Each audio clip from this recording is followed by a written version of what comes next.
All aboard!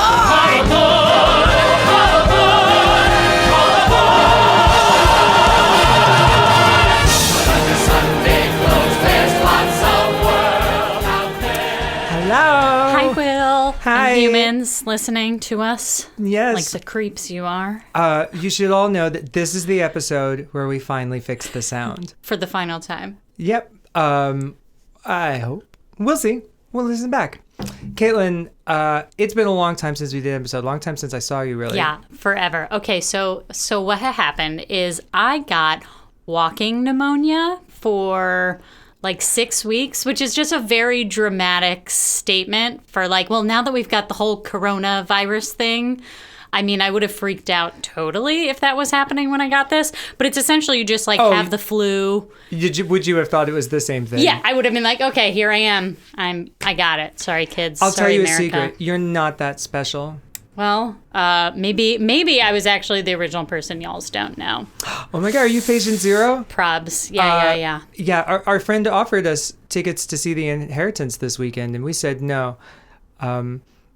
Kevin's got his podcast, and it's 6 hours. Jesse, good for you seeing that show. I mean, I would definitely see it, but Dad's in town. I heard the first act is a little slow, and then it gets great from there. I think there's another, like, 7 or 8 acts. Is it about viruses? True story, I don't know what it's about. It's about the gay community. oh, that virus. Got it. Yep, you had to go there. So much has happened. First of all, at Christmas, I saw the movie that we were speaking the trailer of before, Cats. Okay, tell me your thoughts. Boy, was it not as bad as I wanted it to be. Sure wasn't as good as I wanted it to be. But it was not the, like, sit back with some popcorn and watch this terrible movie, can't be bad. The first number was. But then after that, it was just kind of like, oh. You just got accustomed to its badness? I think it calmed down a little bit after the first one. Okay. Yeah, it got better. I know I'm not here to shit on the living, but I think the entire world has taken the opinion that Cats is bad, and I'm saying that it's not as bad as you think it is. Yeah, you had the whole episode. Unfortunately, my niece loves it now.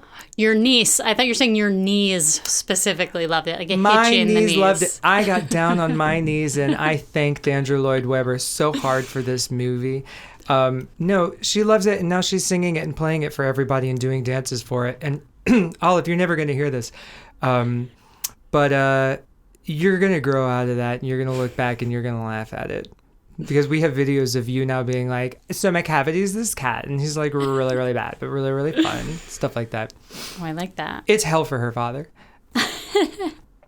And then I saw Evita with you. Yes. Which is why we're doing Evita tonight. Okay, yeah. So we're doing Evita, and we're departing from our typical form of we each come in with a musical. And we're just going to both do Evita. So it's going to potentially be like the war of our ADD happening. But yeah, we saw it at City Centers. Yeah, which was really great, because how often do you get to see it? Much less with the full orchestrations, you know? Yes. And they had two Evitas. They had a young Evita and old, and I guess. Right. I shouldn't say old because she died at 33. Spoiler. 32.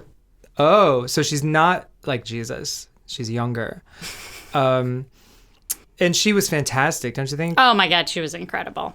Incredible. And Peron's daddy muscles were very good. Oh my God, his daddy muscles. It was a big At highlight. first I was like, oh, he's chunky. And then I saw, oh, he's a hunky. Yeah, it was a big hunky reveal. Yeah. Whew. Yeah. I was like, I'll vote for you, daddy. Yeah. And then I saw West Side Story. I've told you you've got to go see it. Okay, yes. Tell me your thoughts and your feelings. If you love West Side Story, if this show has so many good warm fuzzies for you, you'll fucking hate it. However, I fucking hate West Side Story. So I was like, what an exciting new way to look at West Side Story. Super gritty, and everybody's got tattoos and cornrows, and they look like real gang people from, I don't know, the 90s or now or something. Do we still have gangs? Are gangs still a thing? Yes, gangs are a thing. I mean, Fox News is always telling me about, was it that one, MI6 or whatever it is from Mexico? But M13. There you go. El Salvador. MS-13. Oh, fuck. Thanks, Kevin. MS-13 checker. has another update. So I thought this concept is really great. And today when I was playing this Newsies dance call, I was like, this is how they should be doing Newsies. I want to see a really, really gritty, scary version of King of New York, you know? Oh, yeah. I like this. And so you got to go see it. It's more of a movie than a musical, which is funny because, you know, West Side Story, the movie, is also coming out. Yes. Well, and also, I mean, I will give you credit. You loved it when you saw it, and will never text me like, you need to drop everything and go see this show. And so you did, and I haven't bought my tickets yet. I thought when I saw it, I was like, this is going to be a critic's darling. It's going to sell out and everybody's going to love it. And so I texted you before I spoke to any of the people I was there with who were like, no, we're people who love this show. And so this new production is a turn on for us, which is a real shame because it's nice to see real risks being taken with something, you know? Yeah, I like that. They didn't do the Jerome Robbins choreography. They brought in a new choreographer. So there's no snaps. Oh. Yeah.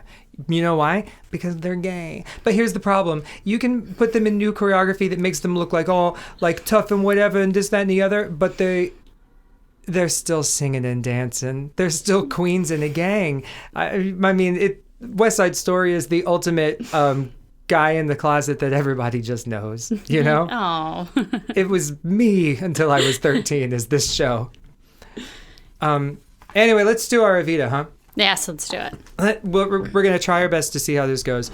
I'll start, and you interject as much as you want. Yep. You're going to regret that. Okay, right? So, Evita. Yes. What is it? It's a rock opera based on the life of Eva Peron. Although whether or not it's a rock opera was evidently something that people were talking about. Evidently, the term rock opera by 1976 or whenever they wrote this was passé. So they were just calling it opera, and they sent, at least in London, maybe also in New York, the opera reviewers to see it, not the musical reviewers. Oh. Music by Andrew Lloyd Webber, libretto by Tim Rice. The synopsis, I'd say, tell me if you agree, is okay. Through the eyes of revolutionary Che Guevara, we see Eva Peron rise from the lower class to First Lady of Argentina, inch by inch, mile by mile, man by man. Once in power, she sees the world, saves the poor, embarrasses the rich, and dies of a rotten egg. And Che's just like salty the whole time. Dies of a rotten egg. Well, I mean, in a way, right? Look it up and then you'll laugh. So, how did this whole thing start? Tim Rice was listening to the radio. I feel like so many of my stories begin that way, right? Tim Rice was listening to BBC Radio doing a profile on James Dean.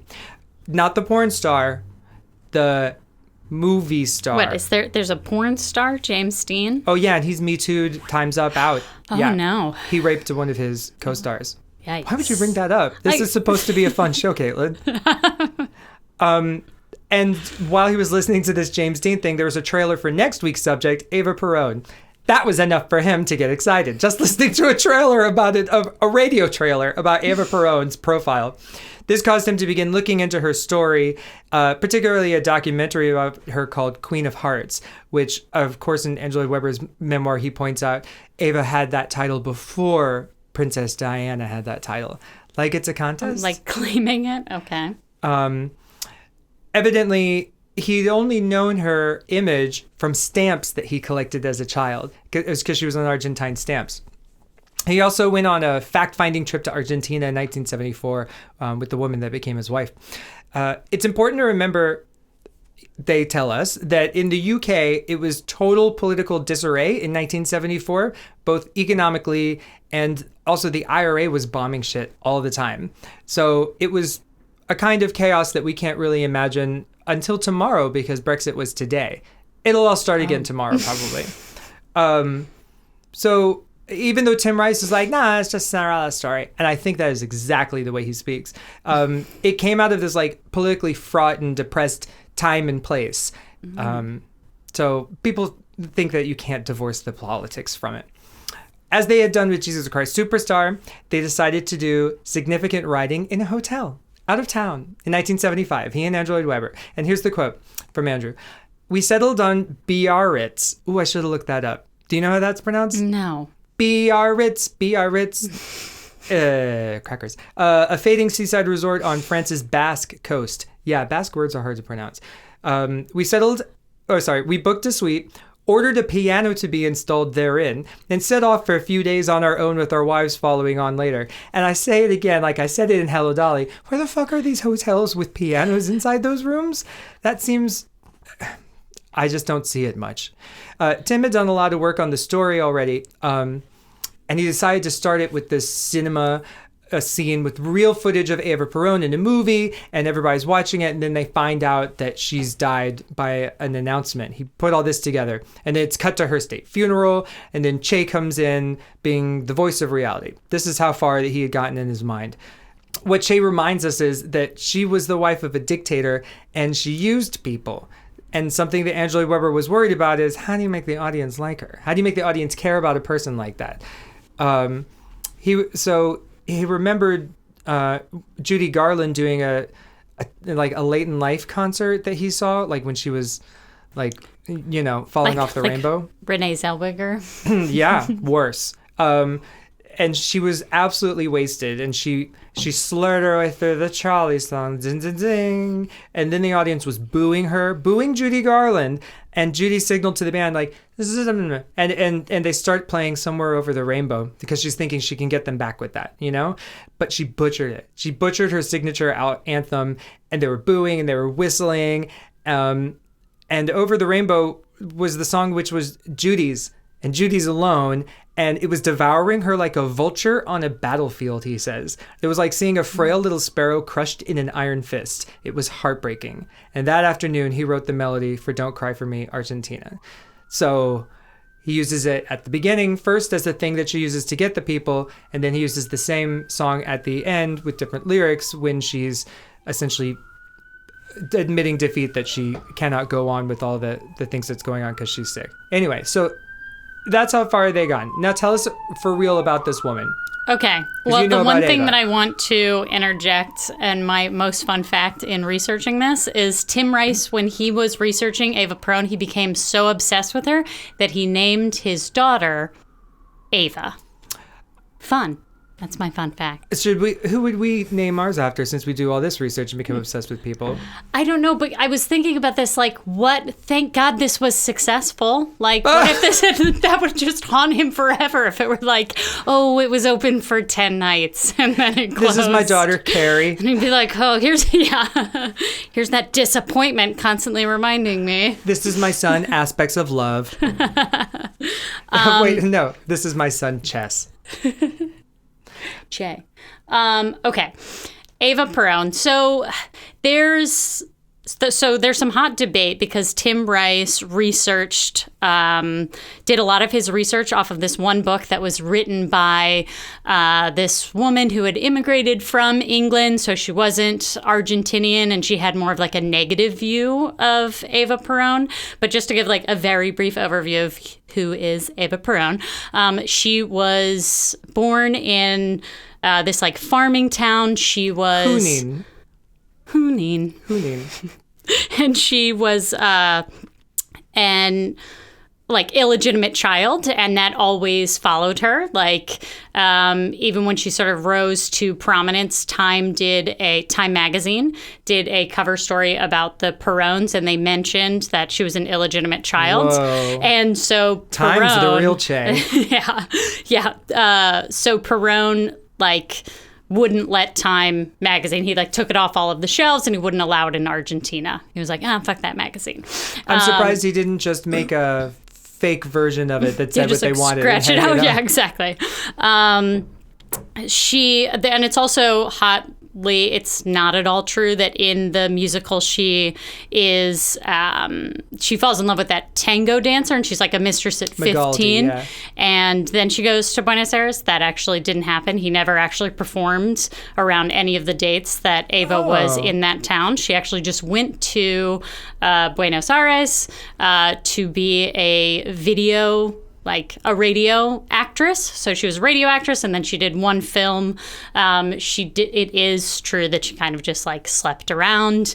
And so she was it sort of followed her throughout. She slept her way up the ladder. Up the ladder. Yeah, that was like, so she was kind of known and I she don't know was why that's shunned by better. society. I was like, no, she had a very specific motive for doing it. Not that there's anything wrong with that. I mean, she Yeah, I just, feel like we're hey. slut shaming. Yeah, no, I'm not allowing that. But so she became Perron's mistress, and it was a very big deal that he married his mistress. This was his second wife. Oh, was his wife still alive? Or? No. She had passed away. Oh my gosh, I think it was of cancer, but Going around. that would be double. You don't sleep with Perron. Yeah. You're gonna get cancer of the cooch. But yeah, those are my general facts about Perron. Those are my other issue about like historical inaccuracy, it's just weird that it's like Che Guevara. Like, oh, totally. What's going on there? And so in like subsequent productions, they've been like trying to make Che less Che Guevara and just like this random Narrator. Che Greek chorus narrator. That's the one that we saw did that. Yes. It's Di Guevara the Yeah, Che. everyone kind of was just like, all right, this is crazy. They never met. He was Argentinian, but it's not. Well, I have some details on that and how all of that ended up in here. So,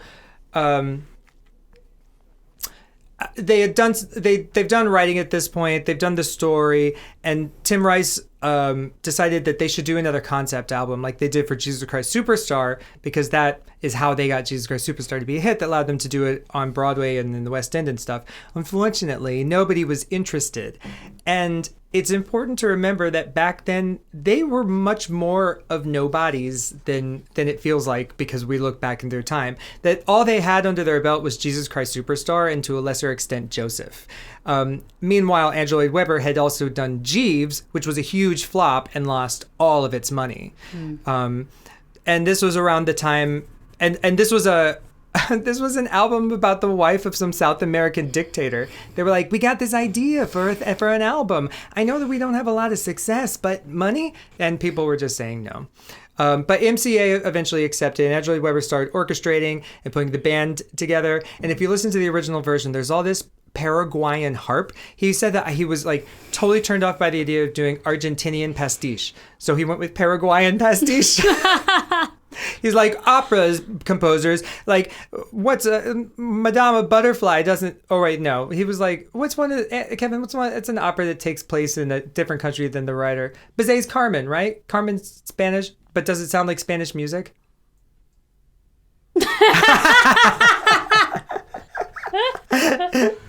Yes. Okay. Well, Andrew Lloyd Webber has no memory of such things as Bizet's Carmen.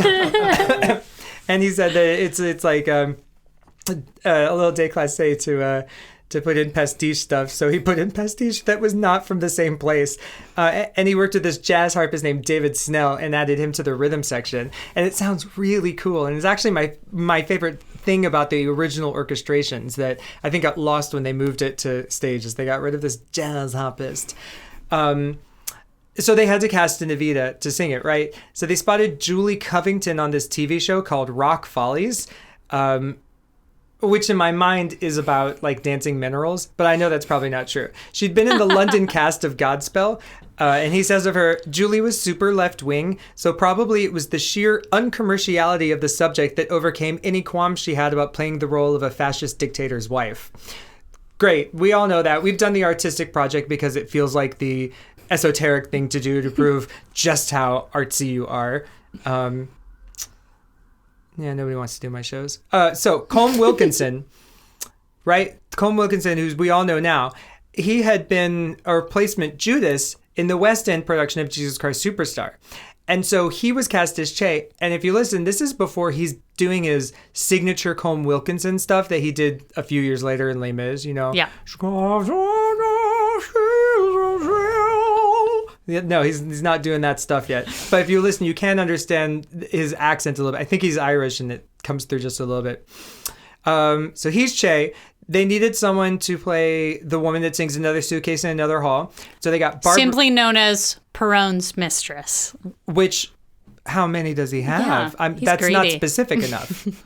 Oh, I really liked in the production that we saw that they brought Ava out to sing that with her. Oh, with her. Yeah, that was good. Good job, City Yeah. Singer. Yeah, good job. As an adjustment. Anyway, Barbara Dickinson, the reason why I'm bringing her up is because he said that she started in a show called John, Paul, George, Ringo, and Bert by Willie Russell, who wrote Blood Brothers. Do you ever know Blood Brothers, the musical? Yeah. The shoes upon the table. Which always freaks me out now whenever I have shoes upon the table, because that happens sometimes. But then I remember it's just a musical, it can't get me. And so then it's 1976. They go into the studio. They're recording all the songs. And during Don't Cry For Me, Argentina, fun little anecdote, somebody burst in saying that Andrew had a phone call from the army. A forest he owned was on fire. Was it okay if they put it out? This was a tax dodge scheme that someone had like conned him into doing. He owned a forest in the middle of nowhere and it was burning down. And he says that if you take any lessons from his memoirs, it's don't buy a forest or something like that. That's the one thing from his life we can learn to avoid. Well, that and him talking about his giant wang, which nobody asked. Anyway, so they're doing Don't Cry For Me, Argentina. But that wasn't the original lyric. This song that's most famous from it, because it became a radio hit, was actually called It's Only Your Lover Returning. It's only your lover returning. The truth is I never left you. Oh. Kind of makes sense, right? And they were like, that's no good. It's not a good title. And so then, oh no, he didn't like that it started with bump, bump, bump instead of just on bump, bump, bump. Yeah, It started on a pickup instead of on the downbeat. So then Tim Rice came up with all through my crazy and wild days. The truth is I never left you. And they were like, all through my crazy and wild days is an awful title for a song. And for some reason they insisted that the title of the song be this line of the song. And they had her singing Don't Cry For Me, Argentina in the funeral at the beginning because people are crying because, they're going, Requiem aeternam dona Evita. And the funeral scene, Andrew suggested, he's like, just have her sing that lyric there too. And Tim Rice was like, well, that doesn't make any sense. Don't Cry For Me, Argentina, while she's just one and she's standing in front of the people. Yeah. But they couldn't think of anything better. And so they told Julie Covington to go back and record it like that. And Julie Covington goes, she complained the whole time that it made no sense too. But now, how many people say like, wow, how brilliant that is. And like, oh, that song speaks to me and reaches to me and stuff. And I was always like, yeah, except for that, I don't understand that part of it. Turns out it's because it's nonsense. Yeah, same thing. Patti LuPone was like, what the fuck am I singing here? What the fuck is this? Reviews were mixed. There were some rants, there were some raves of this album, but the album sold well in the UK. And Don't Cry For Me climbed the charts. And here's what's interesting about it. It climbed like regular radio charts, and there were all these DJs that thought it was super daring that they were playing a song that started with a minute-long instrumental intro that was really like slow. And honestly, it is. It's a 6-minute long song. Yeah. Can you imagine, I don't know, hearing a Lady Gaga song and then that comes on? Yeah. Well, I mean, these days Spotify knows how gay we are. We'd probably suggest something in that order. But then it also climbed the disco charts. And I know you're thinking like, oh, did people dance to Don't Cry For Me, Argentina? No. Turns out DJs used it as a way to clear the dance floor at the end of the night to get everyone to go home. That's amazing. And Andrew Lloyd Webber is quite proud of that he got like another like platinum or something for that. Anyway, so he convinced Hal Prince to direct, and Hal Prince had some notes. One of the notes was drop the insecticide subplot. Now, if y'all listening have never listened to the original concept album of Evita, you might be wondering, what's the insecticide stuff about? Tim had discovered that before he was a revolutionary, Che Guevara had been a chemist in Argentina who tried to patent a new kind of insecticide, and the Perón administration denied him the patent. So Tim was like, Eureka!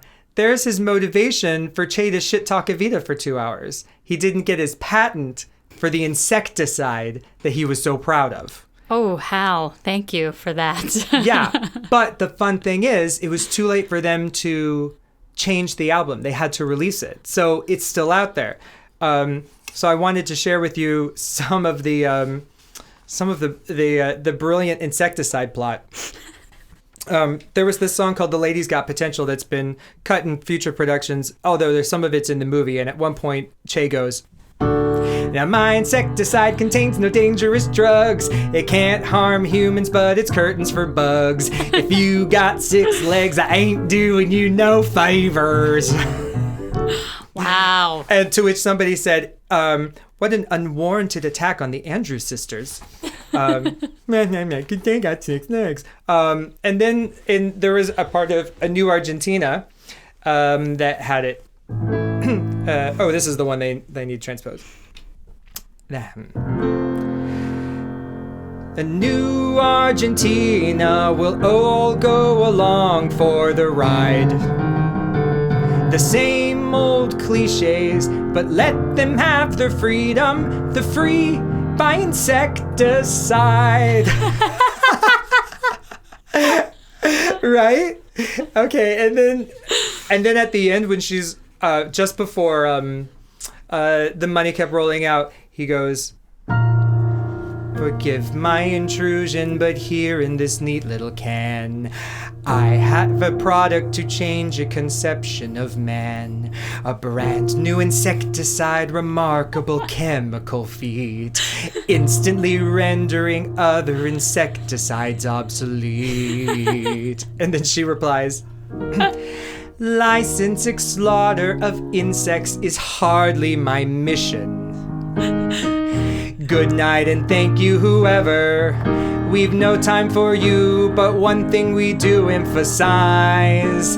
It's an ill wind that blows nobody good. The news may be bad for one Argentine lad, but it's good news for Argentine flies." And somehow they didn't catch that this was a mistake until Hal Prince pointed it out to them. Actually, Tim Rice named his daughter Ava Insecticide Rice.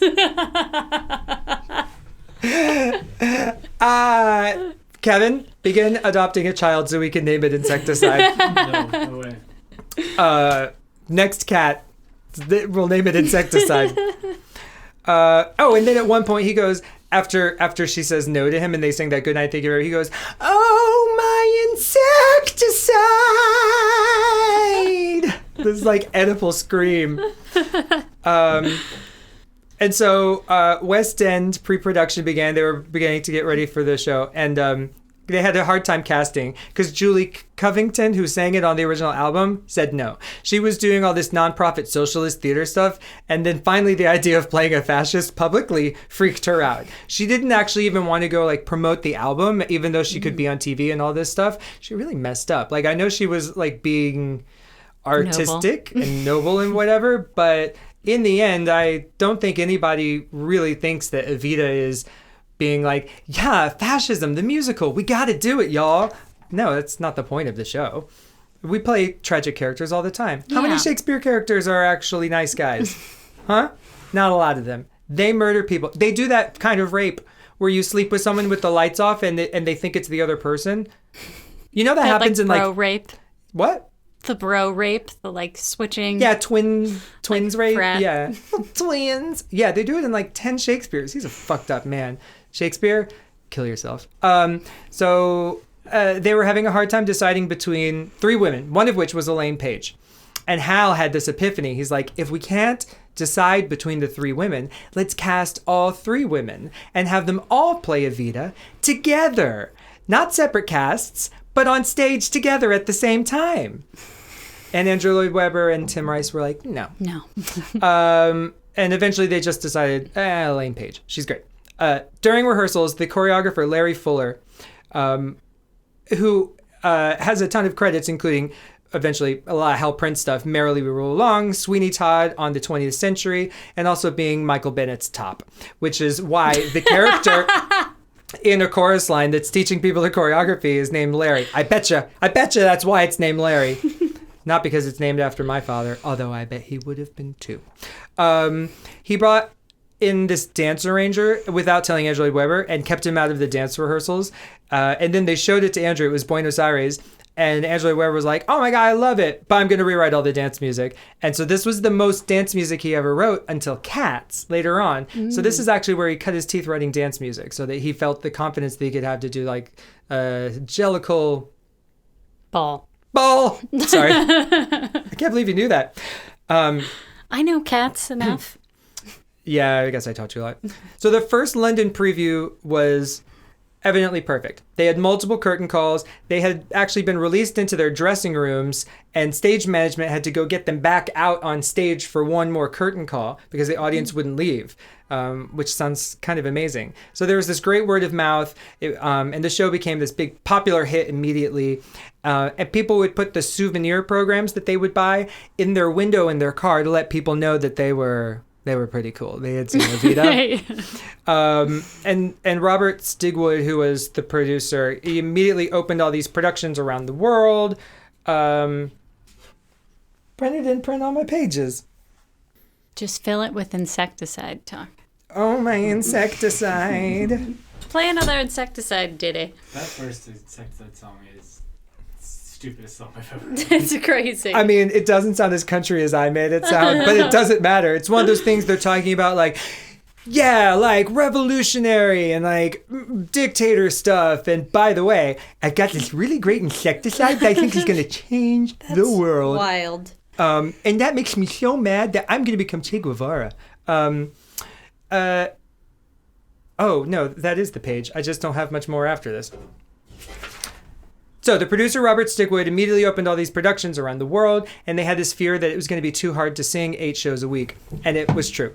Elaine started missing shows, and since it was such a phenomenon, this show, like it was such a pop culture phenomenon, that her missing it was noticed, like even by newspaper cartoons making fun of it. Oh. Can you imagine? Like, I just can't, it's so hard to think of theater being that relevant? Yeah, I guess Hamilton was, but nothing about Hamilton except the word Hamilton, right? You know? Like, not much details of it or people who are in it. You know, whatever. So they decided they would have someone do 2 shows a week, and they chose Marty Webb, who, by the way, would later go on to do Song and Dance. She's fantastic.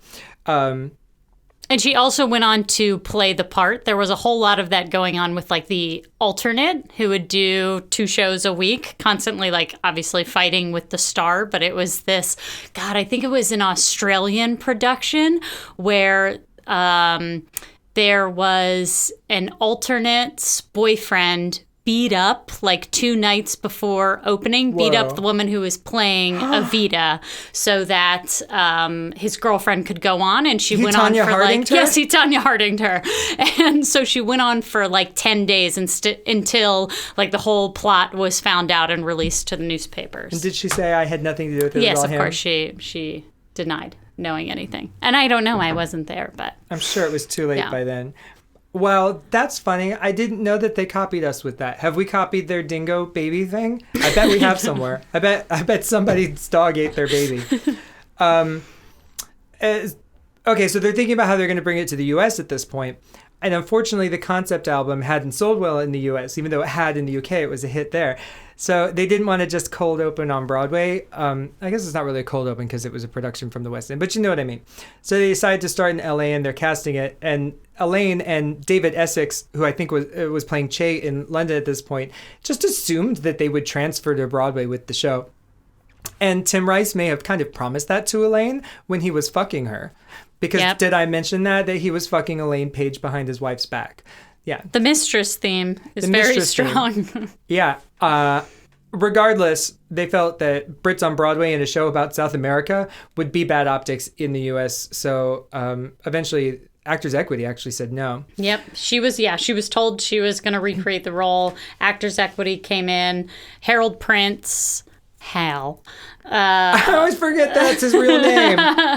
Hal Prince, he tried to persuade them, and he actually eventually then threatened Patti LuPone that he was going to have Elaine Page come and replace her. And then he told Patti LuPone and when they were in San Francisco and the cast that he was like, oh, you're going to find out about this on the New York Post, but it's totally a publicity stunt. I just wanted to play up the like war of West End versus Broadway. Oh, no one. But Patti LuPone is still like, I'm not really convinced. No, I bet because really she's been fucked by Andrew Lloyd Webber Productions talking about which one she's going to be in already. Yeah, so I mean, their big feud starts kind of with Evita, Patti LuPone, and... Well, I'll mention just how he found her. Yeah, go for it. So Andrew Lloyd Webber can't exactly remember when, but he first heard Patti LuPone singing Meadowlark on her album, which is an amazing song. Yeah. And then he has this letter that he wrote her because she got the part. And he's such a salty bitch to her in this. But like in a much classier way than she is to him in her book, because she just flat out says terrible things about him. Whereas he says things like this. She had a tendency to bend the timing of musical phrases. Finally, there was her diction. Mutterings began about her on Broadway. So before leaving LA, I wrote her this letter. Dear Patty, I'm going back to London today as there are an awful lot back home that I have to sort out, so I will probably not see you before I go, but I want to congratulate you on your performance and to say that I am quite sure you will make the role of Evita your own in a very short time. My main feeling is that it is terribly important to concentrate now on the actual singing of the material. I know Hal has spoken to you about Don't Cry for Me, Argentina. The main point of that song is that it should be sweet and seductive. I am quite sure that if you work on the delivery of the songs, the whole thing will fit into place astonishingly quickly. I found in London that there was a really fine line between the show's reaction being remarkable and merely good. Every time the show has not gone down as it could, I find the music is not quite registering for some reason or another. Please, if there are any worries or problems that you have, feel free to telephone me. Put my number on it, yada, yada, yada. Patty, I know you're a really superb Evita, and I have every confidence in you. I just think the thing to concentrate on now is to match Hal's brilliant direction with the great musical performance. All the best to you, Andrew. Okay, so and her response when in his memoirs when he criticized her diction in Evita, these are just a few examples of how salty she was back to him. So he criticized her diction, and she responded, "How could he talk about Evita? The whole thing is sung. He's a jerk. He's a sad sack. He is the definition of a sad sack." And she went on to say, I don't know what a sad sack just is. a sad sack. Sad. You know what she is? She's writing Twitter tweets for the president. Sad. Sad. Sack. She says that he hates women. When she first heard the music, she was like, oh, this was written by a man who hates women, because of how much of it was written in the passaggio, like the part of the voice which is pretty weak, because you can't really, like, everything's E's, F, G's, maybe a few D's sprinkled in there, but really hard to sing. So she was like, I'm actually going to give Angela Weber the benefit of the doubt and say that at this point he was just not as experienced. well, she was convinced Because he didn't write all hates his shows women. that way. Well, she thought. Patty says. Not that I'm trying to increase the gossip here. This was great. So her thoughts on, I thought Evita was the best thing he and Tim Rice did, but the rest of it is schmaltz. They did 3 shows. She had said, I heard the Evita concept album and I went, ow, my ear. Oh. Ooh, yeah. Ooh. That's tough. Oh, I felt that one. Yeah. And she talks about her time in Evita. Evita was the worst experience of my life. I was screaming my way through a part that could have only been written by a man who hates women. I had no support from the producers who wanted a star performance on stage, but treated me as an unknown backstage. It was like Beirut, and I fought like a banshee. She said that she, one of the only people that kept her sane was having Mandy Patinkin there, and they would sometimes just like burst into tears together. Because he was no big star yet either. No. But they had gone to Juilliard together. Oh, that's right. And I think he was in master class with her as well. Oh, maybe. But so, yeah, so actually not being a big star, good to note. This was what put Patti LuPone on the map. She won the Tony for it. She won the Drama Desk. She was actually filming she wasn't big really in anything, but she was out in LA filming a Steven Spielberg movie, like a bit part in it. And she was like, oh, I have to, when she heard that she got the final call back for this and they needed to fly her back, or she flew herself back to New York. And I think like a PA on the set was like, he was like, if you aren't back on set, your career in Hollywood will be over. Like, we need you back on set in like 48 hours. So she went to New York, she does the audition, and she had was in jeans and sneakers or something because she had come directly from the airport. So she was running through, there was a blizzard in New York. So she was snowy up to her knees. And she said she was so pissed about how bad the weather was. She knew she was going to miss her flight. So she was so angry at the world. And she was that's why she thinks she nailed this final audition. And it actually took place in the Schubert Theater. And there was a white line across the stage, and she thought it was oh, this is just a line where we should stand behind the line. It was actually a chorus line, and a chorus line was going on in that theater. So she when she came up to sing her 3 songs, she stood in front of the line, and that was her being defiant or whatever. Love that little fun fact. So then she did. She missed her original flight, but she got on the one the next morning. She flew back, and then the airline tickets were coupons. Yeah, they were just well, she was oh, I didn't realize that I had to rebook. I just thought that I would automatically be on the next flight. So she when's the next airport. bus coming, right? So, but she got back. Then she found out that she got Evita. As you said, they did in LA. They did out-of-town tryouts in LA and then San Francisco. It was definitely not an easy time for her. It wasn't an easy score for her to sing. She said it was almost impossible to sing because where it was lying in her passaggio. She also had no training for singing. Yeah, this was not she was, and a lot of people didn't really know her as a singer. She was an actress, and so I was oh. Okay. But what's cool is she was a Shakespearean actress and a Juilliard actress. Yeah, very classically trained. Yeah, which I think is kind of rare for music theater, for someone to come from such classical theater. Yeah, well, she was a boss. She still is. Fair. So she lost her voice. This was during Sitzprobe and during tech for the show. She completely lost her voice. She blew it out, and she went to a voice doctor who looked at her vocal cords and told her they looked like hamburger meat because you can't sing for 5 days, and it was 5 days until opening. So she had to do tech and everything without singing. She was just bumping around the stage. And this is also one of my other. So she blew her voice out on opening night, and then she had to call out on the second night. It was constantly, she would be able to do 2 shows, and then the alternate would go on. So there was this feud going on with her and the alternate, which would then kind of become a theme throughout subsequent Evita productions. I mean, I could imagine being the alternate and being if I'm doing more shows than you, why are you the star? Yeah, girl. And there was actually fighting in the cast. The chorus, down in the chorus dressing rooms, they were putting up reviews, bad reviews from Patti LuPone's versus her alternates, good reviews, to sort of show where their allegiance was. So she was she had a lot of fighting within the cast as well. And actually the last show in LA, the alternate had to go on for the second act. It was the only time she came in, did the show, and was I just can't even do that. So she ran out of the theater. She was just as I heard her singing Don't Cry for Me, Argentina. Let's see.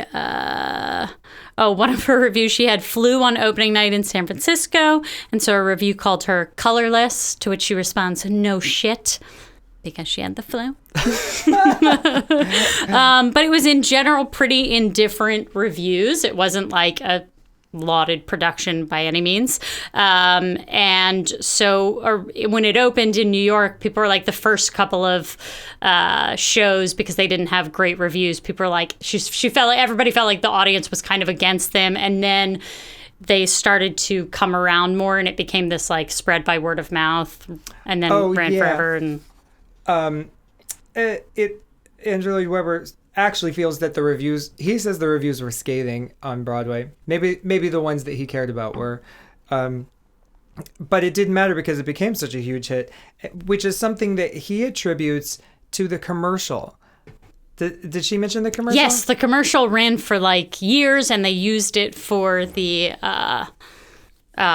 touring production as well. It's a beautiful and commercial. It was on constantly, is what they talked about the commercial. It's actually shot more like TV than theater. It's not the great performances style. It was it was in a black box, is what it kind of looked like. And it's fairly close up and stuff, and Mandy looks exactly like Che Guevara. But she doesn't look like Patti LuPone. Did you watch it? No, I didn't. You should watch it. She got someone else's face at this time. Maybe it was the makeup. She's borrowing a face. But evidently commercials like that were pretty rare for shows back then. Yeah. Well, that was, I mean, all's well that ends well. It won a shitload of Tonys. Like, it obviously went on to be very successful, but... I mean, think about all the revivals that it's had.